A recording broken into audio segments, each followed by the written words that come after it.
좋은 아침입니다. 오늘도 사랑하는 성도 여러분, 주님 은혜 안에서 복된 하루가 되기를 바랍니다. 기도하겠습니다. 하나님 감사합니다. 오늘도 저희들에게 말씀 앞에 설 수 있도록 마음을 열어주시고 또 인도하여 주시니 감사합니다. 오늘도 저희들이 말씀을 통하여서 하나님 앞에 우리의 삶을 어떻게 세워가야 할지 깨닫고 또 말씀대로 순종할 수 있도록 도우시고 함께하여 주시옵소서. 예수님 이름으로 기도합니다. 아멘. 네, 오늘 말씀은 이사야서 3장 13절부터 4장 6절까지입니다. 제가 중간중간 읽겠습니다. 여호와께서 변론하러 일어나시며 백성들을 심판하려고 서시도다. 여호와께서 자기 백성의 장로들과 고관들을 심문하러 오시리니 포도원을 삼키는 너희여 포도원을 삼키는 자는 너희이며 가난한 자에게서 탈취한 물건이 너희 집에 있도다. 어찌하여 너희가 내 백성을 짓밟으며 가난한 자의 얼굴에 맷돌질하느냐. 주 만군의 여호와 내가 말하였느니라. 여호와께서 또 말씀하시되 시온의 딸들이 교만하여 느린 목 정을 통하는 눈으로 다니며 아기작거려 걸으며 발로는 쟁쟁한 소리를 낸다 하시도다. 주께서 그날에 그들이 장식한 발목걸이와 머리에 망사와 반달 장식과 귀고리와 팔목걸이와 얼굴 가리개와 반지와 코고리와 예복과 겉옷과 목도리와 손주머니와 수건과 너울을 제하시리니 그때 썩은 냄새가 향기를 대신하고 노끈이 띠를 대신하고 대머리가 숱한 머리털을 대신하고 굵은 베옷이 화려한 옷을 대신하고 수치로운 흔적이 아름다움을 대신할 것이며 그 성문은 슬퍼하며 곡할 것이요 시온은 황폐하여 땅에 앉으리라. 4장 2절입니다. 그날에 여호와의 싹이 아름답고 영화로울 것이요 그 땅의 소사는 이스라엘의 피난한 자를 위하여 영화롭고 아름다울 것이며 시온에 남아있는 자, 예루살렘에 머물러 있는 자, 곧 예루살렘 안에 생존한 자 중 기록된 모든 사람은 거룩하다 칭함을 얻으리니 이는 주께서 심판하시는 영과 소멸하시는 영으로 시온의 딸들의 더러움을 씻기시며 예루살렘의 피를 그 중에서 청결하게 하실 때가 됨이라. 아멘. 네, 제가 끝까지 다 읽진 않았습니다. 오늘 이제 3장 13절부터 4장 전체, 물론 4장은 아주 짧은 장이지만 연결되고 있습니다. 자, 우리는 이제 앞에서 1장 18절에 보면 여호와께서 말씀하시되 오라 우리가 서로 변론하자 이렇게 말씀하셨는데요. 이제 오늘 13절은 여호와께서 변론하러 일어나시며라고 되어 있어요. 그래서 우리가 이 그림을 그려볼 때 그 하나님께서 지금 재판정에 서셔가지고 마치 이스라엘 백성들의 죄를 고발하는 것과 같은 그런 이미지를 그려보시면 좋을 것 같습니다. 그래서 여호와께서 변론하러 일어나시며 백성들을 심판하시려고 서시도다. 자, 이제 하나님께서 백성들을 심판하시고 심문하시는 거죠. 첫 번째 그 심문의 대상은 이스라엘의 지도자들이었습니다. 14절 자기 백성의 장로들과 고관들을 심문하러 오시리니 포도원을 삼키는 자는 너희이며 가난한 자에게서 탈취한 물건이 너희 집에 있도다.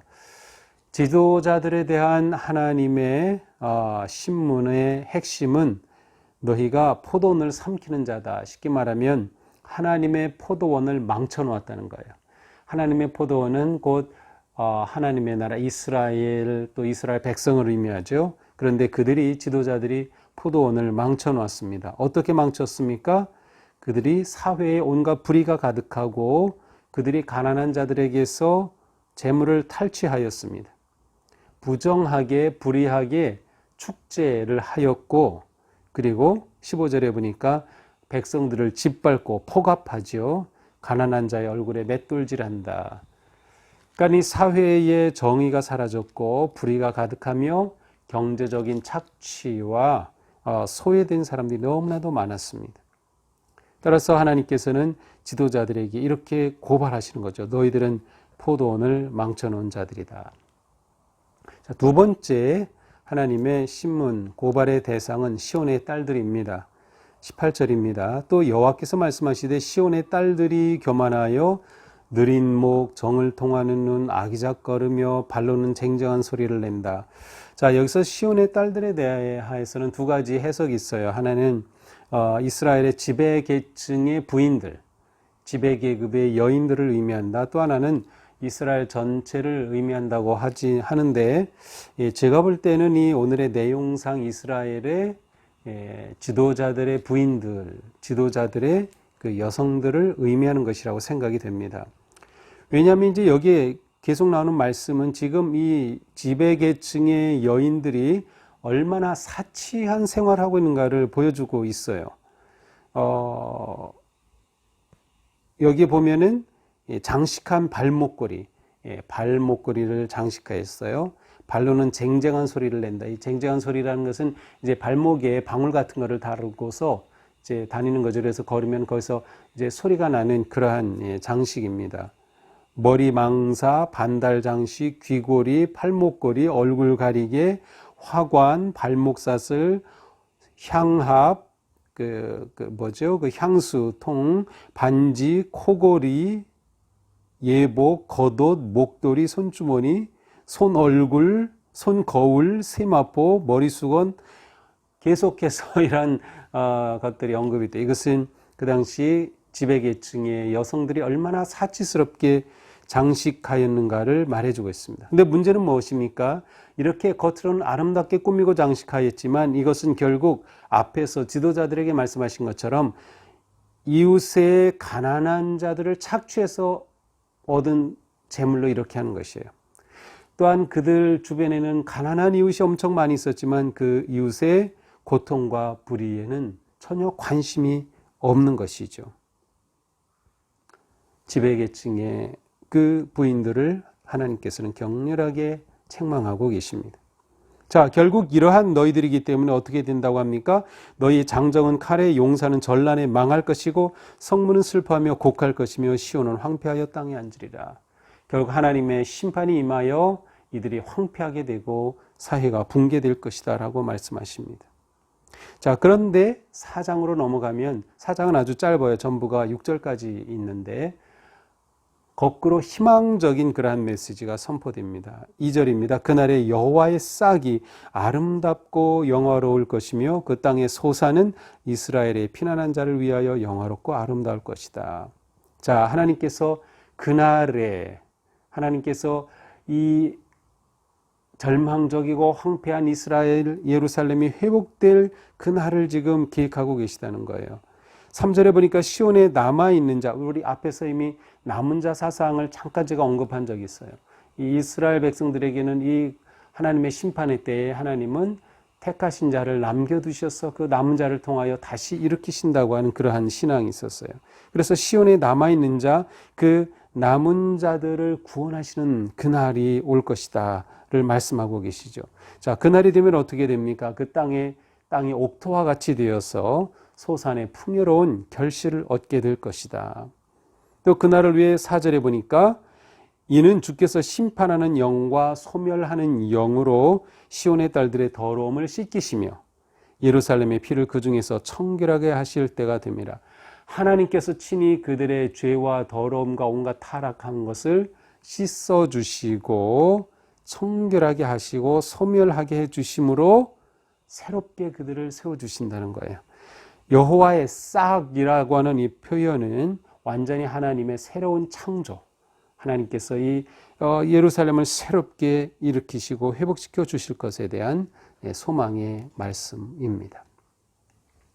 이것이 오늘 말씀이죠. 그래서 오늘 말씀은 전반부에서는 이스라엘에 대한 하나님의 고발과 심판의 예언, 그리고 후반에서는 4장에서는 하나님께서 주시는 짧은 희망의 메시지가 담겨져 있습니다. 오늘 말씀을 보면서 우리는 많은 것들을 생각할 수 있지만 무엇보다도 우리는 오직 하나님께만 소망이 있다는 거죠. 우리 사회도 이와 크게 다르지 않을 것 같아요. 실제로 우리 나라 지도자들이, 정치가들이 제대로 하고 있질 않죠. 최근에 나온 얘기처럼 이 지도자들이 불과 몇 년 사이에 몇십억이나 되는 그러한 부동산이 값이 오르고 말이죠. 이제는 일반 서민들은 평생 집을 살 길이 없어지는 거, 이렇게 되면은. 전부 다 돈 있는 자들이 권력을 동시에 잡고 있으면서 그들의 축제와 그들의 재산을 지키는 정책을 쓰는 거죠. 정말 국민을 위한 정책을 한다면 자기들이 가지고 있는 기득권을 내려놓아야 되는데 전혀 내려놓지 않는 거죠. 하나님께서는 우리를 보고 계시다. 이 땅을 보고 계시다. 그래서 우리에게 진정한 희망은 지도자들에게 있지 않습니다. 정치 지도자들에게요 결코 없다는 것을 우리는 계속 보고 있죠. 이쪽이 잡든 저쪽이 잡든 똑같습니다. 진정한 희망은 우리 하나님께 있다. 우리는 이것을 가지고 있어야 돼. 그래야 이 사회의 이 온갖 불의와 타락과 아픔에도 불구하고 우리가 이것을 이겨나갈 수 있고요. 하나님을 우리가 바라볼 때 승리할 수 있다. 자, 하나님께 소망이 있다고 하면 우리는 하나님께서 정말로 우리를 이렇게 일으키시고 회복시키시고 또 새롭게 해 주시도록 하나님께 끊임없이 우리 자신을 순종하며 회개하며 나아가야 한다. 하나님은 우리가 의롭게 살기를 원하시고 또 이웃을 돌보며 사랑하며 살기를 원하셔요. 이렇게 되면 이 세상은 정말 살만한 행복한 세상이 될 것입니다. 이것이 우리를 향한 하나님의 놀라운 뜻이죠. 우리가 이 말씀을 오늘 생각하면서 하나님께 우리의 내 삶의 소망을 두고 그리고 하나님의 뜻에 순종하고 또 말씀대로 우리의 삶이 거룩하여져서 하나님께서 우리의 삶을 일으키시고 회복시켜 주시는 그날을 소망하며 나아갈 수 있기를 주님의 이름으로 축복합니다. 기도합시다. 하나님, 하나님을 모르는 자들이 다스리는 세상은 불의할 수밖에 없고 타락할 수밖에 없습니다. 공정을 말하지만 공정하지 않은 사회, 정의를 말하지만 정의롭지 못한 사회, 이것이 우리가 보고 있는 또 경험해온 그러한 모습입니다. 이것은 이 땅의 모습이고 이 세상의 모습이지만 하나님은 저희를 택하여 주시고 저희로 하여금 진정한 나라, 정의롭고 평화롭고 사랑이 흐르는 하나님의 나라를 세우시기를 원하심을 오늘 말씀을 통해 보았습니다. 주님, 우리가 이런 상황 속에서 그저 불평하거나 그저 원망하거나 누구를 비난하기 전에 먼저 우리 자신이 하나님의 말씀 앞에 겸손하게 그리고 회개하며 의로운 삶을 살기에 힘쓰고 또 서로를 돌보며 사랑의 삶을 살기에 힘쓸 수 있도록 인도하여 주시옵소서. 예수님 이름으로 기도합니다. 아멘. 네, 오늘도 주님 은혜 안에서 희망찬 하루가 되기를 축복합니다. 사랑합니다.